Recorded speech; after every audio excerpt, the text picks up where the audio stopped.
اللهم اهدني فيمن هديت، وعافني فيمن عافيت، وتولني فيمن توليت، وبارك لي فيما أعطيت، وقني شر ما قضيت،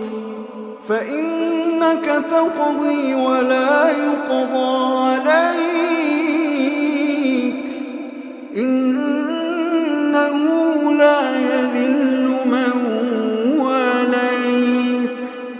ولا يعز من عاديت،